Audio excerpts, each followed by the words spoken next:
Anantam Aho. Translation and purport by His Divine Grace A.C. Bhaktivedanta Swami, Srila Prabhupada Ki Jai. Translation.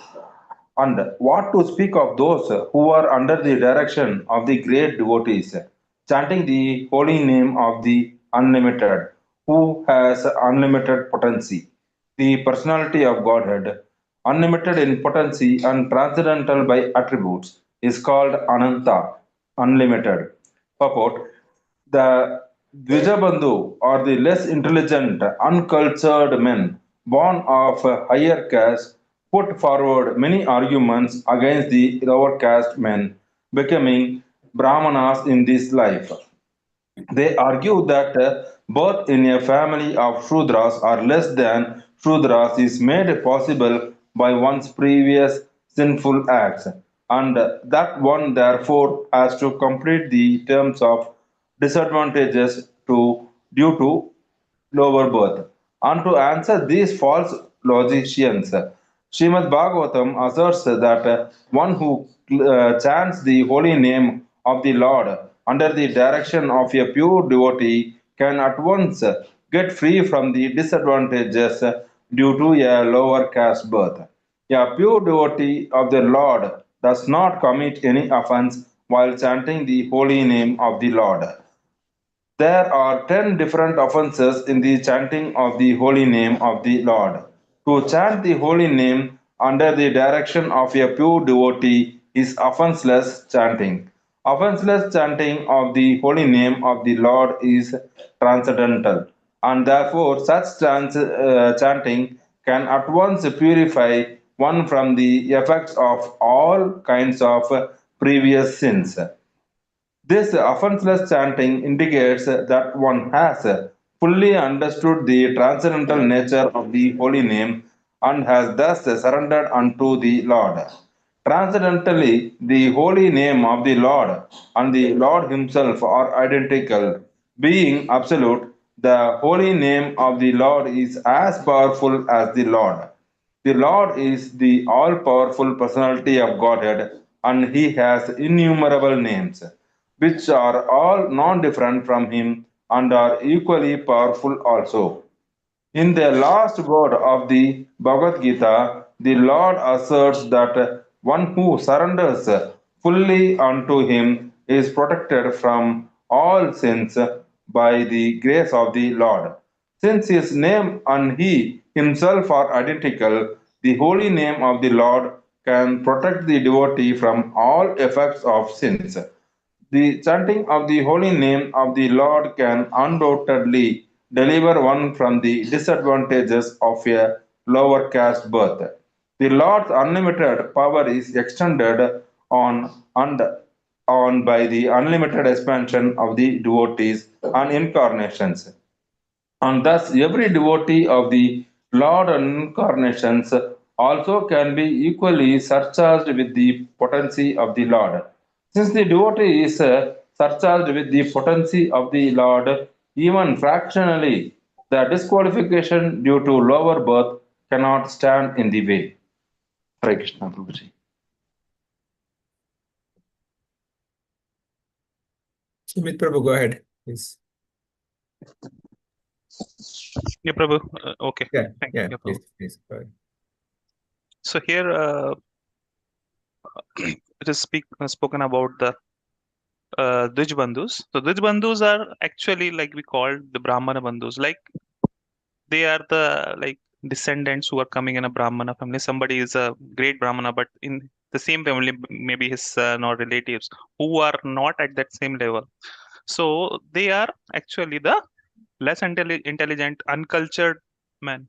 Those are born in those families. The higher, I will not say the caste, but the higher class descendant of those higher class men. They are uh, considering themselves to be by birth at the same level of Brahmana. So they give a lot of different kinds of. So I will put my camera on. I think it's not on. So they consider themselves to be the like a very high class, and they consider all the other people as very by birth they are considering discriminating against the other people. So they are saying that because of the previous birth, they've got the because of their karmic reaction, they got the lower class birth in this, and that's why they have to suffer because of that, and they are not allowed for doing all the this brahminical work. So that's why they are giving them like the disadvantage of due to lower birth. So this is all like false logic. So if we see Srimad Bhagavatam says that somebody who is chanting the holy name of the Lord under the direction of a pure devotee can at once get free from the disadvantage due to the lower caste birth. We can see the practical examples of this all over the world. Prabhupada, wherever Prabhupada went, those people, what we call the Westerners as militias, and other people as Yavanas, those people, they perfected their life just following the what do you say, the orders, or the uh, principle which Prabhupada has told them, the rules and regulations they followed. They followed his instruction as their life and soul, and they actually perfected their life. Now we see so many Maharajs.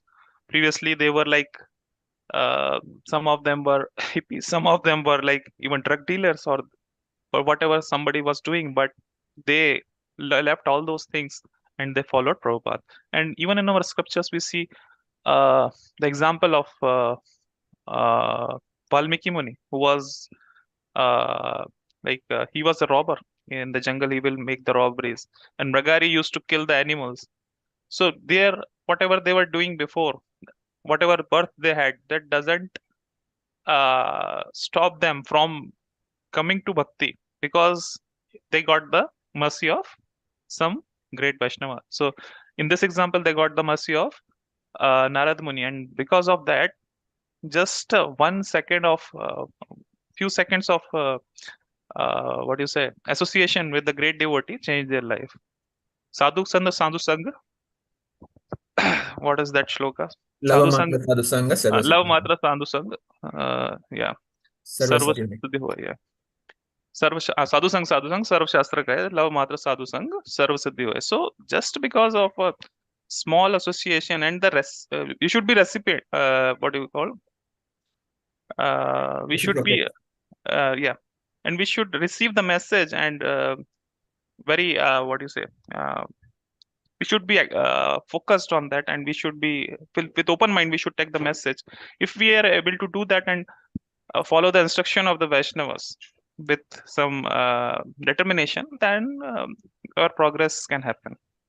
So birth is not a hindrance in the path of bhakti. So only thing is the devotee should not commit any offense while chanting the holy name. So the pure devotees, we know that they do not commit any offense while chanting the holy name of the Lord. So there are 10 offenses that are given in the Shastra against the chanting of holy name of the Lord. So like giving some interpretation of the holy name, and uh, Okay. preaching. I can share that if you want. Yeah, Prabhu. Doing some Yeah. sinful activities on the strength of holy name. Like this, there are 10 offenses. Maybe we can go one by one and Yeah. you can see the screen, right? No, Prabhu. My screen is being shared. I I can stop, open here only. I stopped your and 1 second. Okay. Huh? I'll share it now. Yeah, I will stop from here. Yeah. Now, Yes, Prabhu. So these are offenses are given in the Padma Purana, in the Brahma Kanda. So first offense is to blaspheme the devotees who have dedicated their lives for propagating the holy name of the Lord. So this is also very great offense. The devotees who are giving their life and soul for the mission of the Lord, if somebody is blaspheming them, this is a very great offense against the holy name. And to consider the names of demigods like Lord Shiva and Lord Brahma to be equal to or independent of the name of Lord Shiva, or Lord Vishnu, sorry. So generally people think, okay, if I'm taking some name, even I'm taking chanting Hare Krishna, or I'm chanting some other mantra for some demigod, there will be same result. they are thinking the potency of both the names are equal. That is also an offense. Third one is to disobey the orders of the spiritual master. So this is like a guru aparadh. So we should not disobey the orders of the spiritual masters. Once you have surrendered to the spiritual master, then your duty is to obey what the spiritual master is saying. Then to blaspheme the Vedic scriptures or scriptures in pursuance of the Vedic version. So Vedic version or whatever commentaries have been written on the scriptures by the acharyas, if somebody is blaspheming those, then it is an all great offense. Then fifth is to consider the glories of chanting Hare Krishna to be an imagination. So some people is thinking, like some people used to ask Prabhupada, if I'm chanting Hare Krishna or if I'm chanting Coca-Cola, this is some hypnotic effect only, which by which somebody is feeling very good. Then Prabhupada told him, okay, you chant 1 hour Coca-Cola and then you tell me, you will be disgusted. So that is not the same thing. And 1 hour you chant Hare Krishna and then you will come to know like which will give you peace and happiness. Prabhu, can you scroll a little bit? Yeah. Then to give some interpretation to the holy name of the Lord.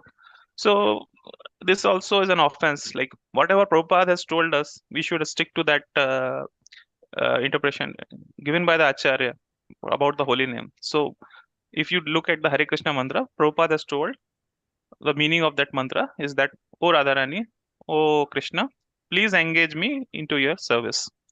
With this mood, we should chant the name of the Lord. Not giving our own interpretation. No, maybe this Ram is meaning this and that, and Hare is meaning this. No, whatever Prabhupada has told, whatever our acharyas have told, we should stick to that and not giving our own interpretation to the holy name. And seventh is also very serious. This is to commit sinful activities on the strength of the holy name. So if I'm thinking, okay, I'm just chanting the holy name already. So if I am committing some sinful activities, so that will be counterbalanced. So that should not be the mood. Like if I'm doing some chanting of the holy name, so all my sins will be erased.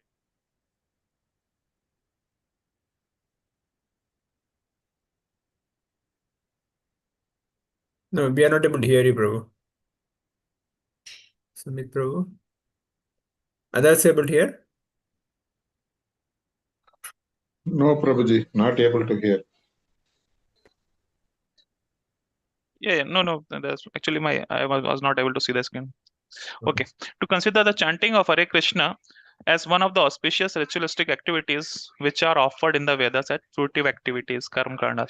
Some people thought, okay, by chanting this mantra, I will get some money, I will get some aishwarya. Because of that, I'm chanting this mantra. So it is not like that. We are chanting the holy name to for the pleasure of the Lord and also for purifying ourselves. This is not a karmakand activity by which we are doing for some getting some material result. And ninth is to instruct a faithless person about the glories of the holy name. So this is like you are instructing somebody and he is again and again committing some offenses by blaspheming. Better not to preach to that kind of people. 10th is to not have complete faith in the chanting of the holy name and to maintain material attachments even after understanding so many instructions on this matter. It is also an offense to be inattentive while chanting. So inattentiveness is also a great offense. So, but our mind is going here and there, so we should be very careful. This is a challenge for even after many years. Also, this is a challenge to maintain our attention totally on the chanting because mind is going to different places, and that's why we should finish our rounds in the morning as soon as possible. In the Brahma Muhurta, we can finish our chanting. That will be very good. But as far as possible, we should finish our rounds in the morning. So, and also sometimes we don't have complete faith in the chanting of the holy name, and still we have some material attachments. So that should not be the case. So we should have complete faith in the holy name because it is given by Mahaprabhu. This mantra is given by the Mahaprabhu, and in our time, Srila Prabhupada has given us and given to the whole world. So we should be very, very focused on what has been given, and we should value it. So every devotee who claims to be a Vaishnava must guard against these offenses in order to quickly achieve the desired success, Krishna Prema. So that is the goal. What is the goal? Krishna Prema.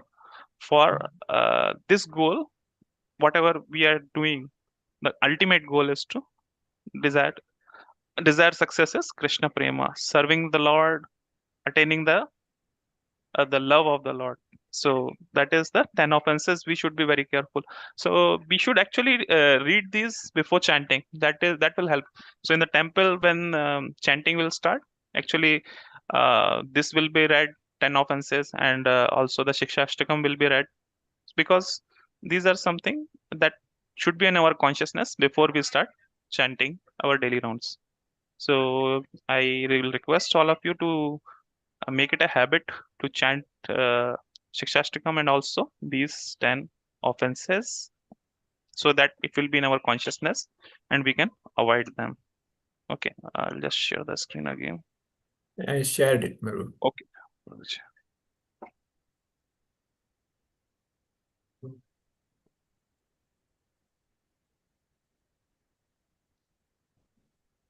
Anything else is there? You want to?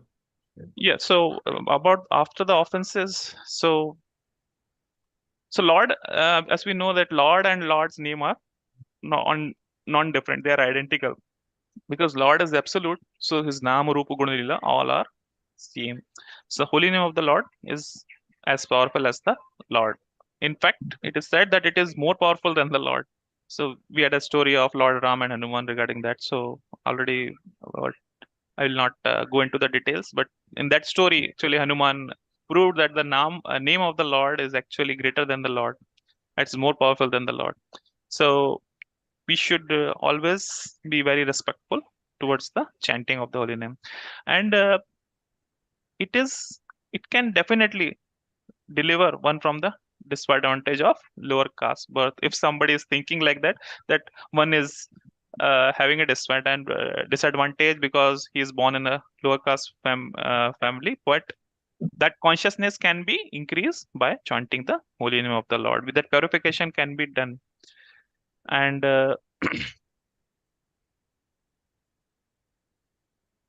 okay, yeah, we will move to the next one now. Who is allotted shloka 20?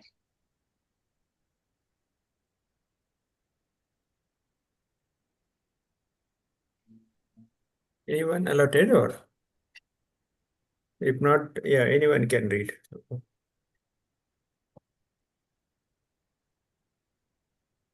Who is allotted? Nobody is there. Anyone read, Mataji, no problem. I allotted 19th, 20th. Just 1 minute, Prabhuji. For whom I allotted?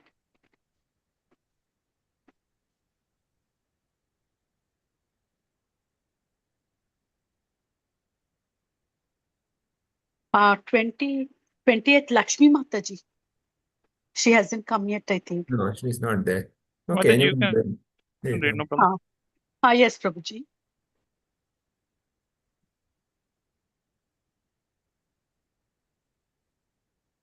Yes, 20th, no, Prabhuji, yes.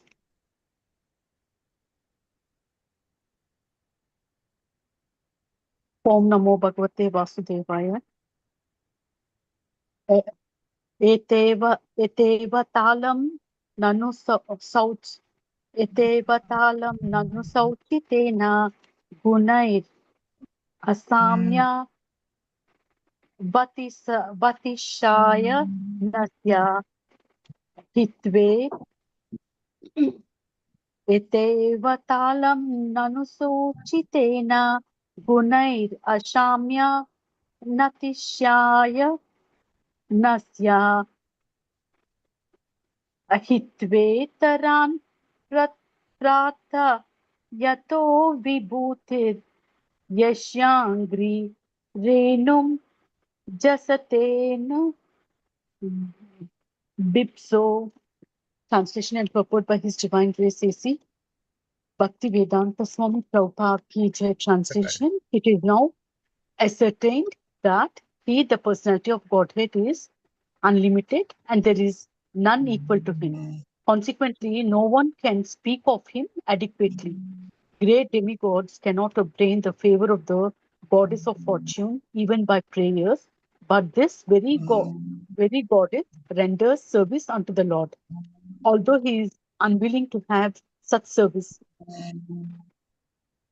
Purport: the personality of Godhead or the Parameshwara Parabrahman, according to the Shrutis, has nothing to do. He has no equal, nor does anyone excel him. He has unlimited potencies and his every action is carried out systematically in his natural and perfect ways. Thus, the Supreme Personality of Godhead is full in himself and he has nothing to accept from anyone else, including the great demigods like Brahma. Others ask for the favor of the goddess of fortune, and despite such prayers, she declines to award such favors, but still she renders service unto the Supreme Personality of Godhead, although he has nothing to accept from her. The Personality of Godhead in his Garbhodakshai Vishnu feature begets Brahma, the first created person in the material world, from his navel lotus stem and not in the womb of the goddess of fortune, who is eternally engaged in his service.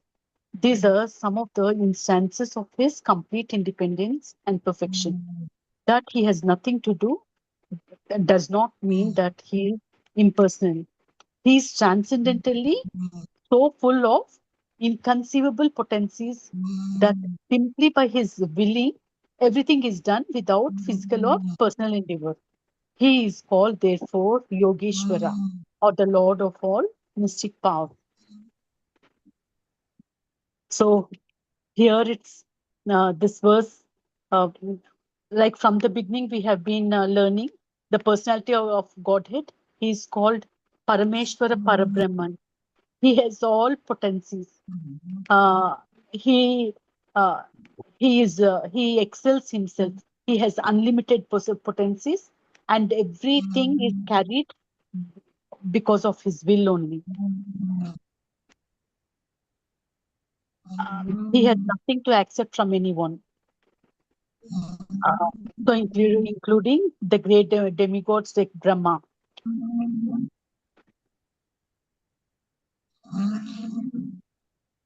Please explain, Prabhuji. Arati. Yeah. So Lord is Swarat. So Swarat means he is totally independent.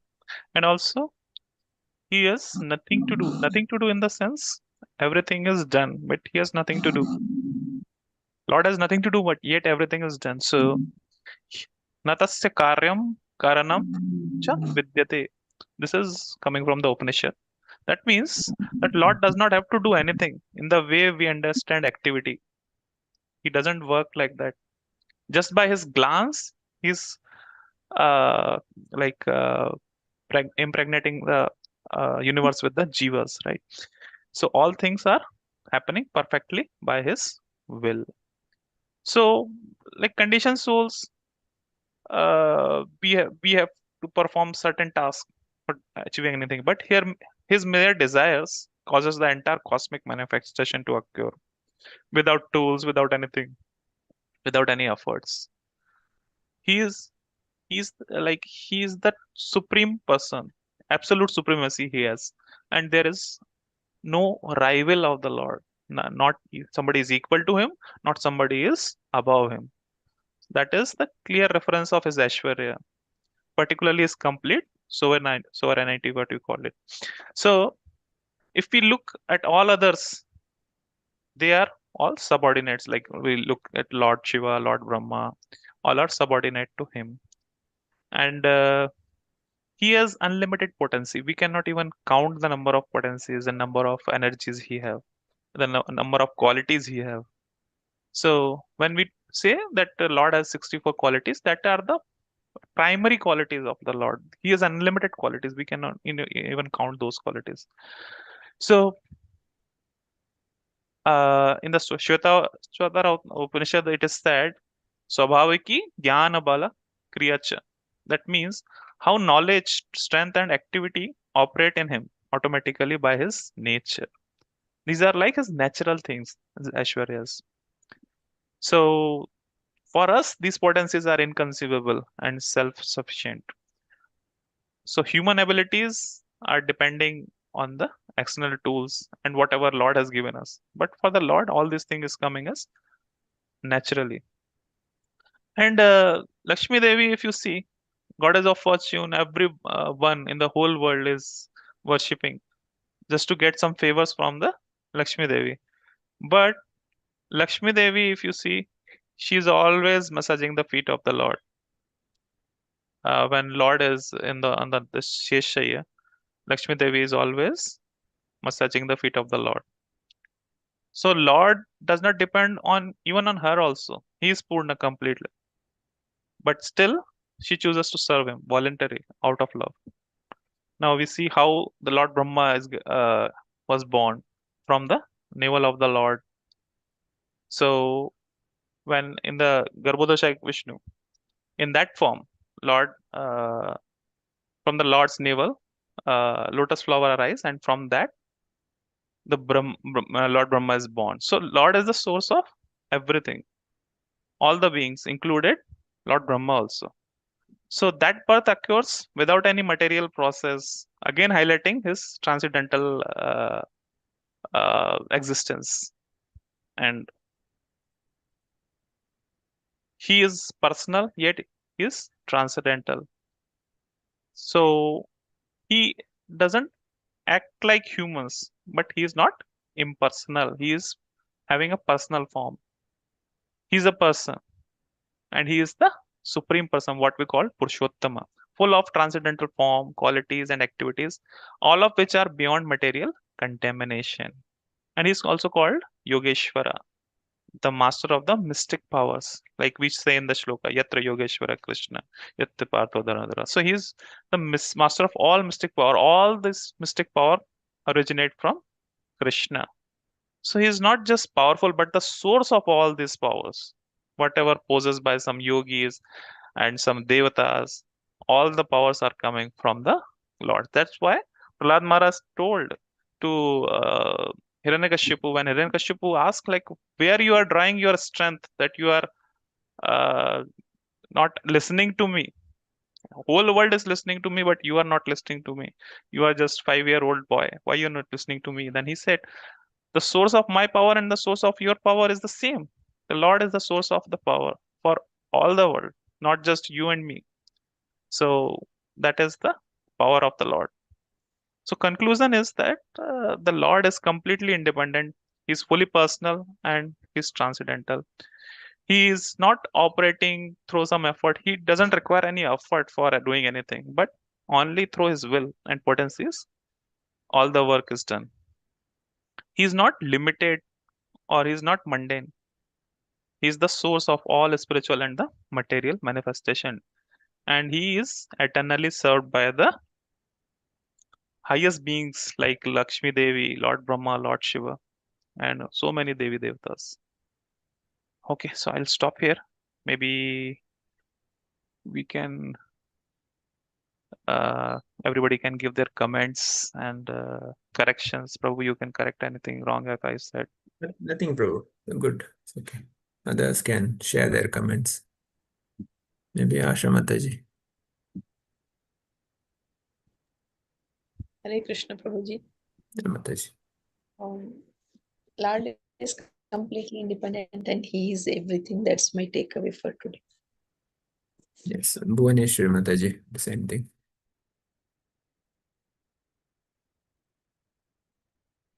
Indira. Maria Prabhu. Hare Krishna Prabhuji. Hare Krishna. Divija Bandhu are the less intelligent, those who follow the principles of Srila Prabhupada, Achar, and ISKCON, irrespective of their original caste, religion, background. They emerge as even Maharaja, and excellent spiritual preachers.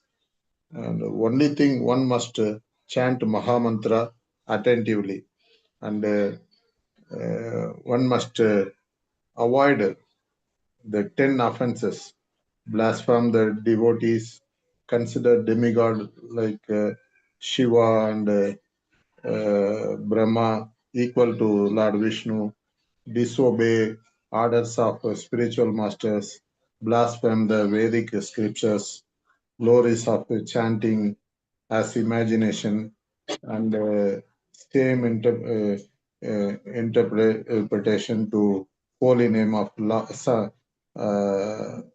some should not think it is an in our own interpretation for the holy name of Supreme Lord, and commit sinful activities on the strength of holy name, and to consider Hare Krishna mantra as karma kanda activities,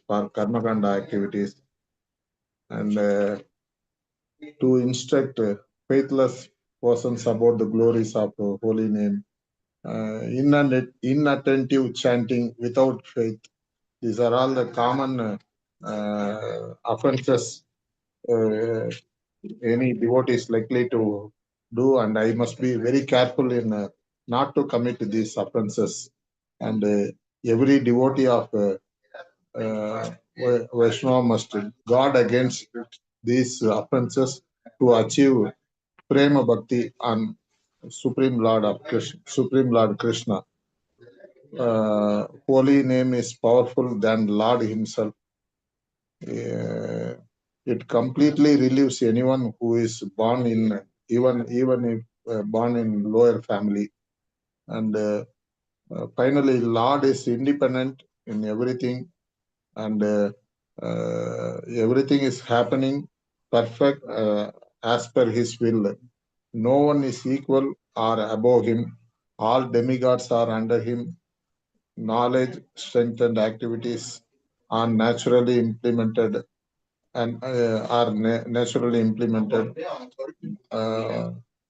Mother Lakshmi is voluntarily serving Lord out of love and affection, and even Brahma is created by Supreme Lord without any other demigod's support.